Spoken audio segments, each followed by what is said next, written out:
नमस्कार, मैं Ajaypal Singh MDM higher education college 11 टीके रायसी नगर से आप सब स्टूडेंटों का हार्दिक अभिनंदन करता हूं और MDM online study YouTube channel पर आप सबका हार्दिक स्वागत है। विद्यार्थियों, आज हम जो हैं हिंदी साहित्य के अंतर्गत जो कि BA प्रथम वर्ष हिंदी साहित्य की एक कक्षा में मीराबाई का अध्ययन करने जा रहे हैं।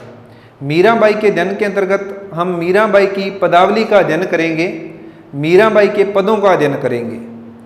मीराबाई के पदों का अध्ययन करने से पहले अपने मीराबाई का सामान्य परिचय प्राप्त करेंगे और उसके बाद जो मीराबाई की पदावली के पद हैं उनका अध्ययन करेंगे व्याख्या सहित।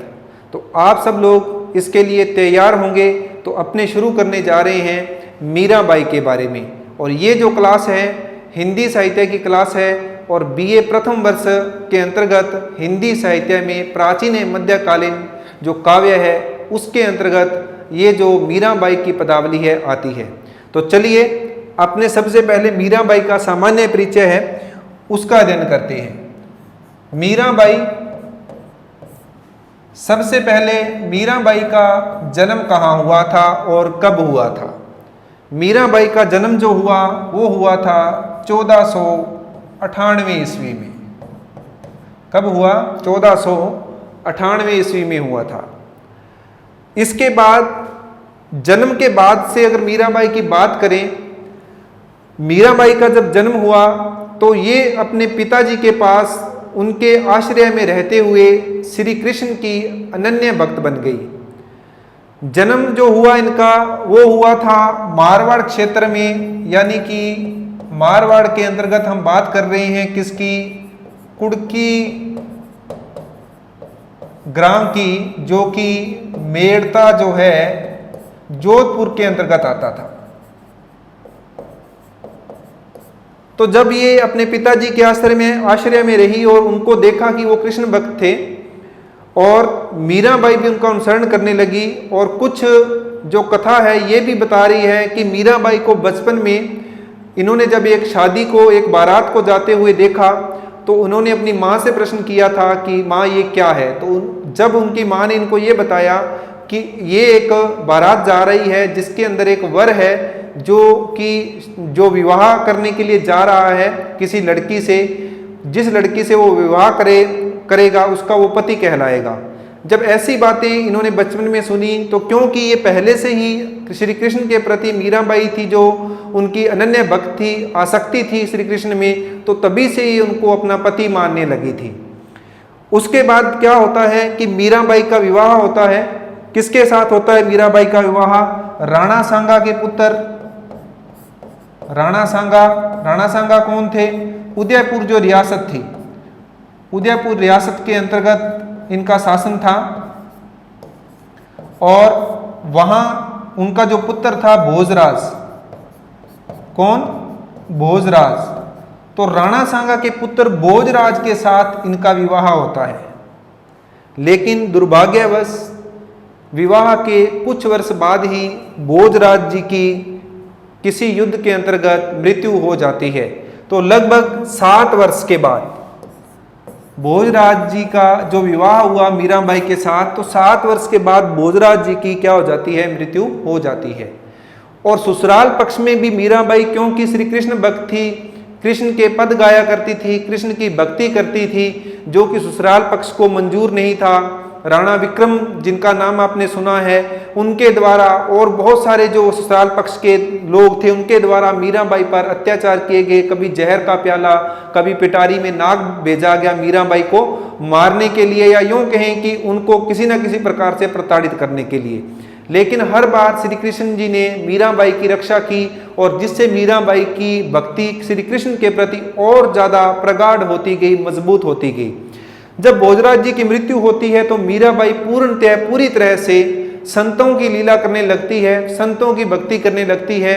और इस पर बहुत तरह के उलाहने भी लगाए जाते हैं कि इसको लज्जा नहीं है, इसको लोक लाज नहीं है। लेकिन मीराबाई उन सबसे परे निरंतर श्री कृष्ण की भक्ति करती रहती है। और भक्ति करते करते जो मीराबाई है वो वृंदावन चली जाती है, वृंदावन चली जाती है। वहाँ पर रहते हुए भी मीराबाई श्री कृष्ण की भक्ति में लीन रहती है और अंत में वृंदावन से द्वारिका पहुँच जाती है।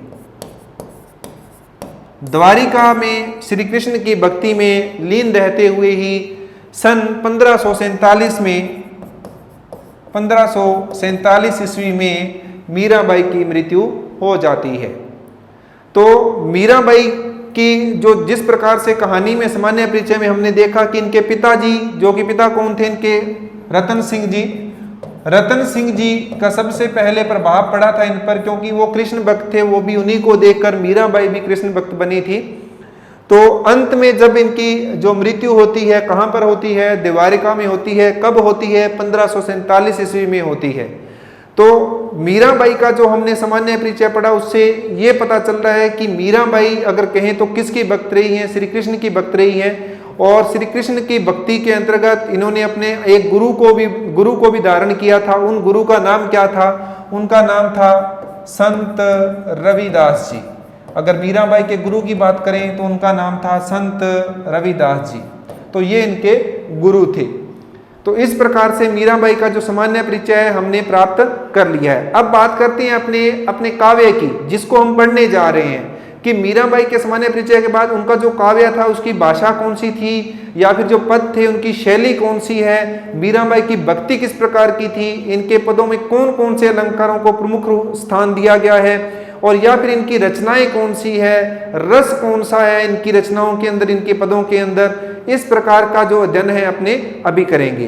तो अभी अपने जो मीराबाई के जो अध्ययन करने जा रहे हैं, आगे जो हमने अध्ययन करना है वो इनकी काव्य को लेकर अध्ययन करना है, जिसमें सबसे पहली बात आएगी किसकी? भाषा की आएगी।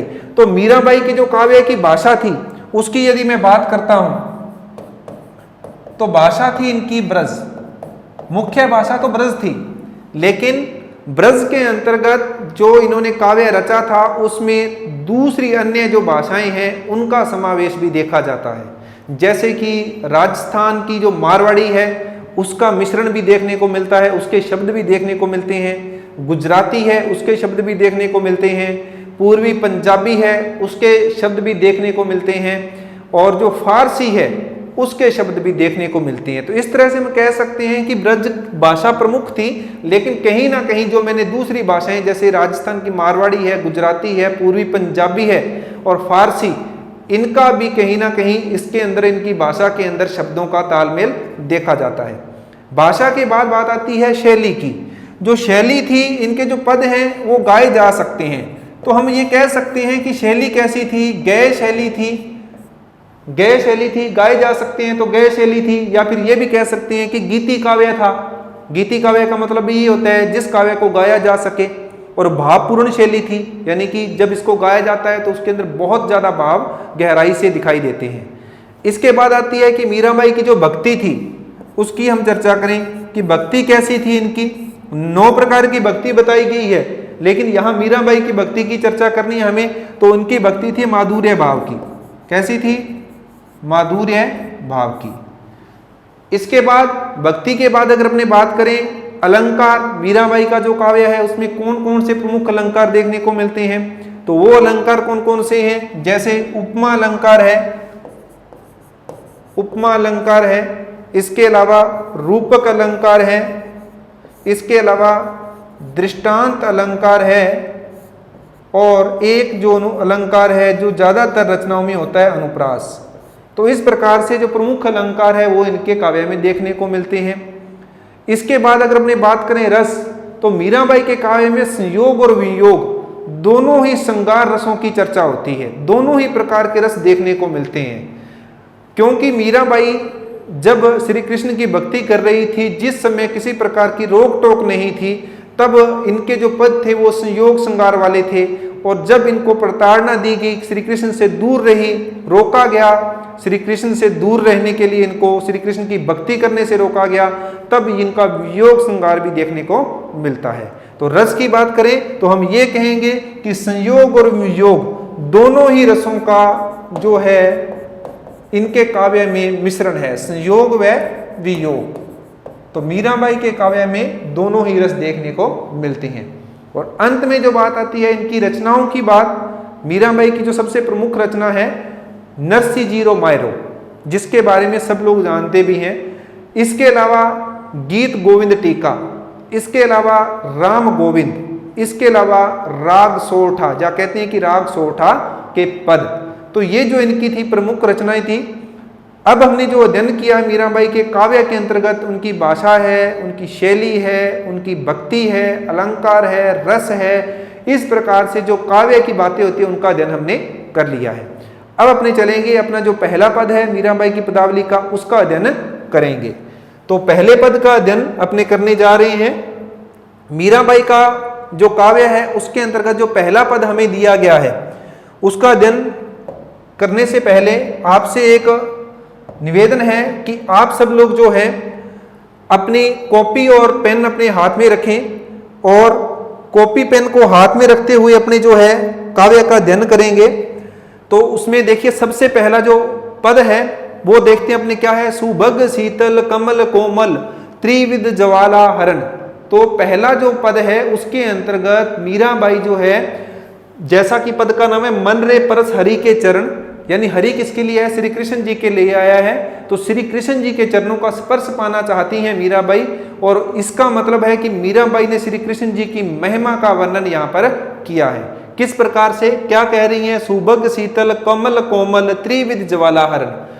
मीराबाई कहती है कि हे मेरे मन, श्री कृष्ण जी के चरणों का स्पर्श करो, क्योंकि श्री कृष्ण जी के जो चरण हैं सुभग शीतल कोमल कमल, क्योंकि वो कोमल कमल के समान हैं। उनके जो पांव हैं किसके समान है, कोमल कमल के समान हैं। और सुभग शीतल, और जो क्या है, हृदय को ठंडक देने वाले हैं। शीतल मतलब ठंडक देने वाले हैं, हृदय को ठंडक देने वाले हैं। और सुभग, सुभग यानी सौभाग्यशाली हैं। तो मीराबाई सबसे पहले अपने मन की इच्छा प्रकट कर रही है, हरि के चरणों का स्पर्श पाना चाहती है, श्री कृष्ण के चरणों का स्पर्श पाना चाहती है। और उनके चरणों को किसके समान बता रही है, कमल के समान कोमल बता रही है। तो कमल के समान कोमल बता रही है तो उपमा अलंकार है, क्योंकि उपमा अलंकार में किसी उपमेय या उपमान की क्या की जाती है, आपस में समानता बताई जाती है। तो यहां श्री कृष्ण के जो चरण है उनको कमल के समान बताना यानी उपमा अलंकार की छटा है। और साथ में कै वर्ण की आवर्ती अनुप्रास अलंकार भी है। अब आगे क्या कह रही है, त्रिविध ज्वाला हरण। मीराबाई कह रही है कि उनके जो चरण हैं वो कैसे है, त्रिविध ज्वाला हरण, तीनों तरह की जो पीड़ाएं हैं। कौन सी तीनों तरह की, देहिक, देविक और भौतिक। इस प्रकार की जो तीनों तरह की पीड़ाएं हैं उनको क्या है, हरने वाले हैं। यानी शारीरिक कष्ट जो होते हैं, भौतिक जो कष्ट होते हैं, और इसके अलावा जो अपने किसी प्रकार से देवीय प्रकोप होते हैं उनको भी हरने वाले किसके चरण हैं, श्री कृष्ण जी के चरण हैं। आगे क्या कह रहे हैं, जिन चरण ध्रुव अटल कीनी रख अपनी शरण। आगे क्या बता रही है मीराबाई कि श्री कृष्ण जी के चरणों का और क्या प्रताप है और क्या यश है। वो कह रही है कि जिन चरणों को ध्रुव अटल कीनी रख अपनी शरण। श्री कृष्ण जी के चरण ऐसे हैं जिनके स्पर्श से जो ध्रुव था उसको भी अटलता प्राप्त हुई थी। और कीनी रख अपनी शरण, किस प्रकार से, अपनी शरण में रखकर ध्रुव को क्या अटलता प्रदान की थी श्री कृष्ण जी ने। अगला क्या है, जिन चरण ब्रह्मन वेद्यो नख शिखा सिर धरण।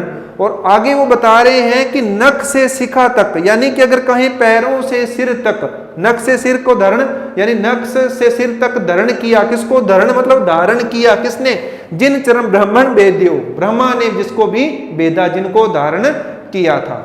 इसके बाद जिन चरण प्रभु परस लीने करी गौतम करण। इसके बाद गौतम ऋषि की बात कर रही हैं कि उनके चरणों का स्पर्श करके जिन चरण परस लीनी करी गौतम करण, गौतम ऋषि ने भी अपना क्या किया था, उद्धार किया था। इसके बाद क्या है, जिन चरण फनी नाग नाथ्यो गोप लीला करण। फनी नाग का मतलब है कालिया नाग। सुना होगा कथा कि श्री कृष्ण ने जो कालिया नाग था उसको भी नथ लिया था, उसको भी क्या कर लिया था, अपने वश में कर लिया था, जकड़ लिया था। और फिर क्या किया था, गोप लीला करण, फिर उसके ऊपर फन के ऊपर गोप लीलाएं की थी, उसके ऊपर फन के ऊपर नृत्य किया था। तो ऐसे श्री कृष्ण हैं, उनकी महिमा का वर्णन मीराबाई कर रही हैं। इसके बाद जिन चरण गोवर्धन धर्यो गर्भ माधव हरण। जहां अगली पंक्ति में मीराबाई क्या कह रही हैं कि जिनके चरणों के गोवर्धन धर्यो, गोवर्धन मंदिर, गोवर्धन पर्वत को जिसके चरणों ने धारण किया था। तो आपको पता है गोवर्धन पर्वत को श्री कृष्ण जी ने उंगली पर धारण किया था। उनकी महिमा में जो मीरा कह रही कि जिन्होंने गोवर्धन पर्वत को धारण कर किया और किसके गर्व को हरण किया था, किसके घमंड को चूर चूर किया, माधव। माधव कौन? श्री माधव गाया इंद्र के लिए। तो इंद्र का जो गर्व था उसके गर्व को उन्होंने चूर चूर कर दिया। कैसे? कि इंद्र के द्वारा बहुत ज्यादा अतिवृष्टि बरसात की गई, तो वहां जो लोगों की रक्षा करने के लिए, अपनी प्रजा की रक्षा करने के लिए श्री कृष्ण ने गोवर्धन पर्वत को अपनी उंगली पर जो है धारण कर लिया और उस अतिवृष्टि से, उस बरसात से, जो भयंकर बरसात थी, उससे उनकी रक्षा की थी। अंत में क्या कह रही है मीराबाई? दासी मीरा लाल गिरधर आगम तारण तारण। तो अंत में मीरा कह रही कि मैं तो दासी हूं किसकी?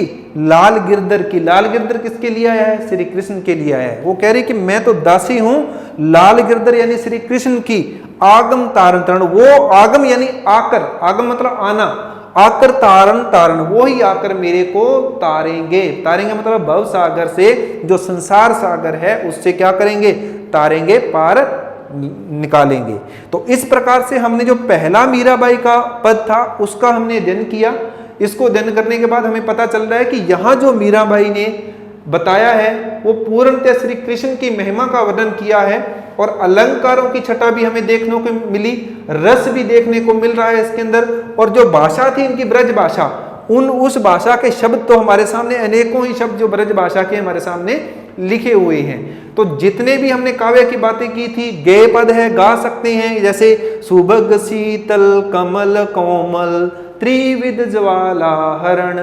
तो इस प्रकार से गेय शैली भी है, गा भी सकते हैं इन पदों को अपने। तो सारे प्रकार की छटा जो हमने चर्चा की थी वो यहां हमें देखने को मिलती है। अब अपने कुछ बातें और करेंगे कि अंत में जो हम बताते हैं कि जो पद है उसके अंदर विशेष क्या है। तो विशेष क्या है? श्री कृष्ण जी की महिमा का वर्णन किया है। और अंत में एक बात और भी है कि मीराबाई श्री कृष्ण की महिमा का वर्णन करते हुए क्या चाहती है? अपना उद्धार करना चाहती है, इस संसारिक सागर से अपने आप को पार लंघाना चाहती है। तो ये इसके अंतर्गत क्या था? विशेष था। अब बात आएगी भाव पक्ष और कला पक्ष। ये भी पूछा जाता है कि भाव पक्ष में कौन सी विशेषताएं और कला पक्ष में। भाव पक्ष के अंतर्गत अगर अपने कहें तो यहाँ मीराबाई ने प्रार्थना की है। क्या की है? प्रार्थना की है, विनती की है। तो विनय संबंधी पद है एक, तो ये पहला पद तो विनय का पद है, प्रार्थना से जुड़ा हुआ पद है। दूसरा अगर अपने बात करें तो कृष्ण की महिमा का वर्ण्य विषय हमें देखने को यहाँ पर मिल रहा है। इसके अलावा मीरा का श्री कृष्ण के प्रति भक्ति के साथ साथ प्रेम भी प्रकट हो रहा है। और फिर रहस्यवादी भी है। रहस्यवादी कैसे है? कि जो बातें जिस जिस प्रकार से जिन जिन का उद्धार किया श्री कृष्ण ने, वो रहस्य की बातें हैं। तो रहस्यवादी पद भी है और जीवन संबंधी शिक्षा तो देता ही है। तो ये तो होते हैं भाव में जो भी मैंने बातें बताई। एक होता है कला पक्ष। कला पक्ष में हम किसकी चर्चा करते हैं? अलंकारों की चर्चा करते हैं, छंद की चर्चा करते हैं। तो कला पक्ष के अंदर अलंकार, छंद, भाषा शैली, इनकी चर्चा करते हैं। तो भाषा शैली मैंने बताया कि जो शैली थी वो गीति शैली है, गेय है। और अगर भाषा करें तो ब्रज थी। और छंदों की बात करें तो उपमा अलंकार, और इसके अलावा मैंने बताया था अनुप्रास अलंकार की छटा तो आपको बहुत जगह यहाँ पर देखने को मिल जाएगी। दो प्रमुखतः अलंकार और तीसरा दृष्टांत, उदाहरण भी दिए हैं। तो दृष्टांत अलंकार भी हमें यहाँ पर देखने को मिलता है। और राग रागनियों से पूर्व जो छंद होते हैं उनका भी वर्णन यहाँ पर हमें देखने को मिलता है। तो इस प्रकार से जो हमारा पहला पदबंध है उसकी हमने चर्चा कर ली है। अब चलते हैं अपने दूसरे पदबंध पर। दूसरा पदबंध क्या है पहले अध्ययन करेंगे, फिर उस पद के बारे में क्या है उस पद में वो चर्चा करेंगे, और फिर हम उसकी व्याख्या करेंगे। तो चलिए पढ़ते हैं इस पद को। देखिए आपके सामने है, मेरे तो गिरधर गोपाल दूसरों ने कोई, जाके सिर मोर मुकुट मेरो पति सोई। तात मात भ्रात बंधु आपनों ने कोई, छाड़ देई कुल की कानी कहा करे कोई। संतन डिग बैठी बैठी लोक लाज खोई, चुनरी के किए टूक ओढ़ लीनी लोई।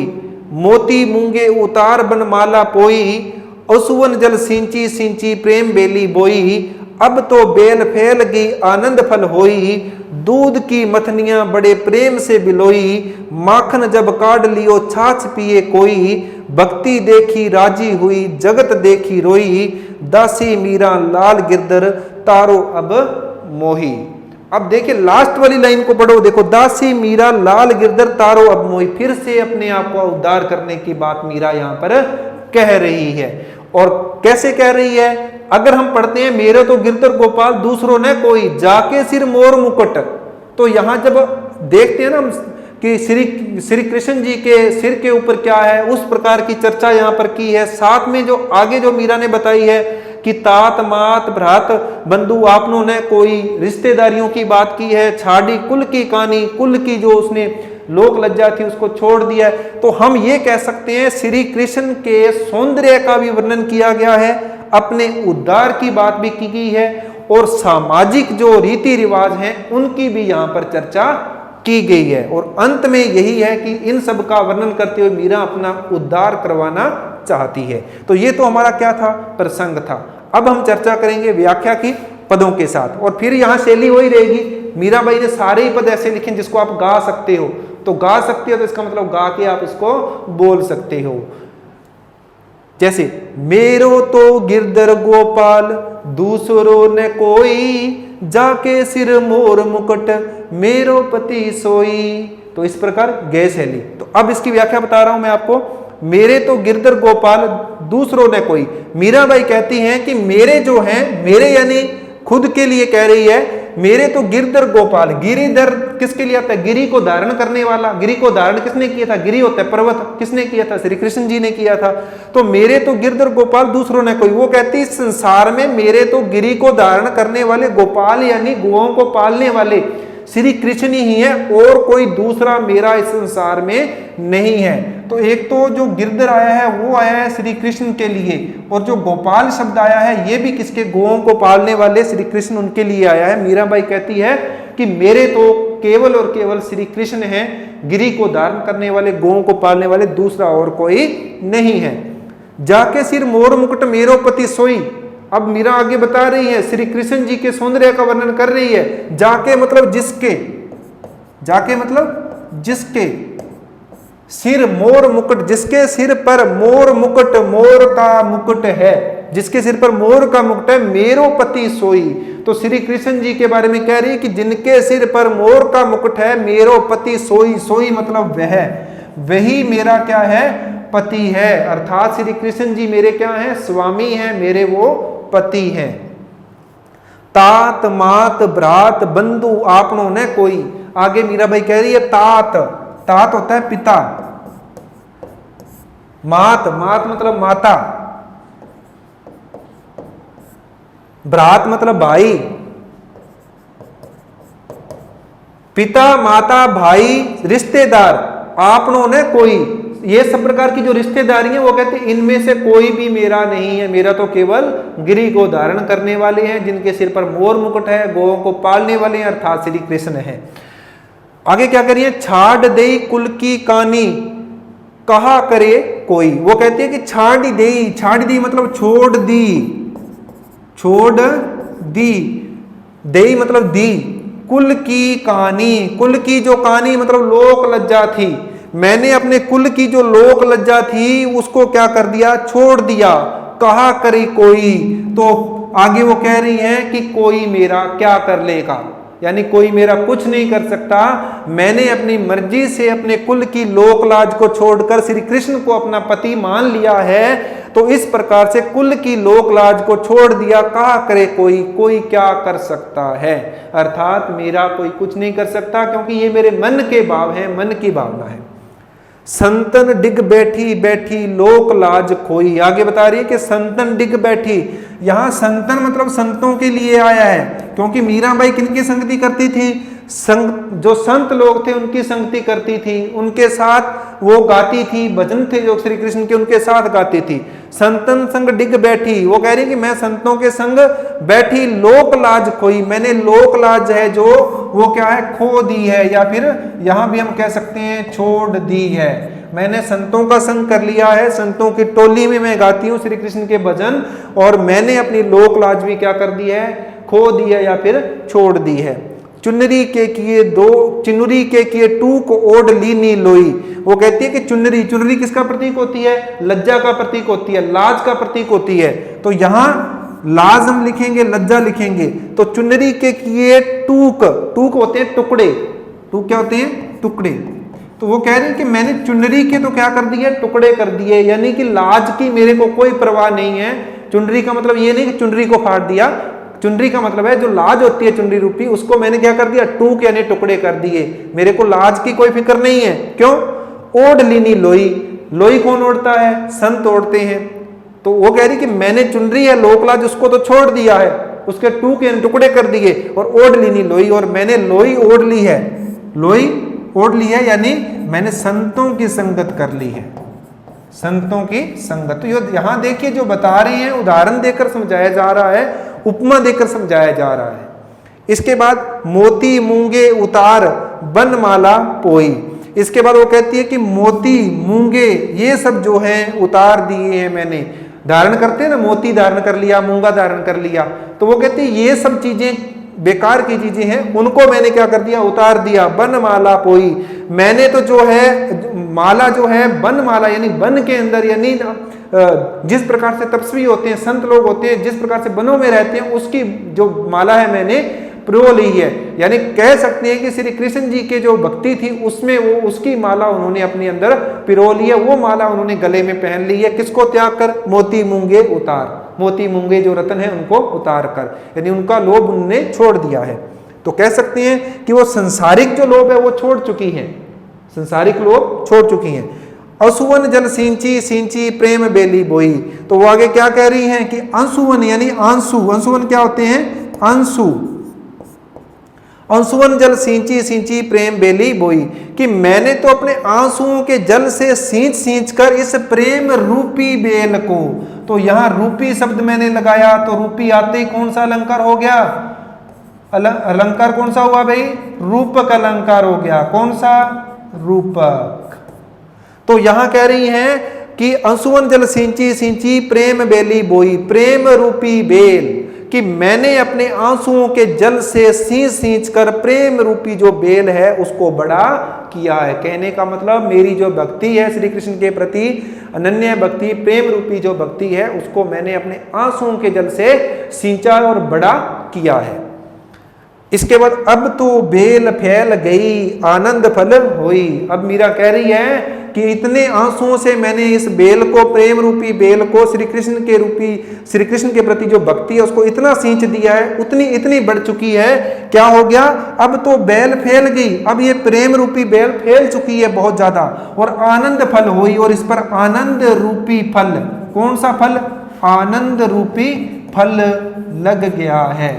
तो कहने का मतलब वो कहती है कि अब मेरे को इसमें क्या आने लग गया है? उनकी भक्ति में आनंद आने लग गया है, आनंद रूपी फल मेरे को मिल गया है, इतना मैंने इसको सींचा है।